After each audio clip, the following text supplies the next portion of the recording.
ജനനക്കാരെ തിരുവോണം ചന്ദ്രദശയിൽ തിരുവോണത്തിൻ്റെ ജനനമേ.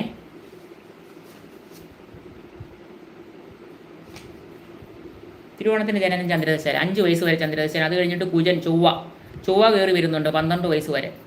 അത് കഴിഞ്ഞ് 12 വയസ്സ് മുതൽ അവർക്ക് രാഹുർദശയാണ്. രാഹുർദശയിൽ നല്ലതായിട്ട് വഴിപാടുകളെല്ലാം നടത്തും കേട്ടോ.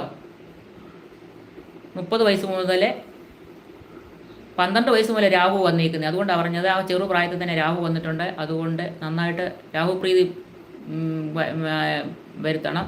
നല്ലതായിട്ട് അതിനുള്ള കാര്യങ്ങൾ ചെയ്യൂ. 30 വയസ്സ് വരെ. 30 വയസ്സ് മുതൽ വ്യാഴം വരുന്നുണ്ട്. എല്ലാ നേട്ടങ്ങളും അവർക്ക് ഉണ്ടാവും. ആ 30 വയസ്സ് മുതൽ 46 വയസ്സിനിടയിൽ എല്ലാ നേട്ടങ്ങളും ഉണ്ടാവും. നല്ല ജോലിയൊക്കെ കിട്ടും. പുറത്തു പോയി ഇവർക്ക് പുറത്തെ ജീവിതമാണ് പറഞ്ഞേക്കുന്നത്. അവർ നന്നായിട്ട് സമ്പാദിക്കും. കിട്ടുന്ന ജോലി കളയാതെ സൂക്ഷിച്ച് മുന്നോട്ട് പോകും.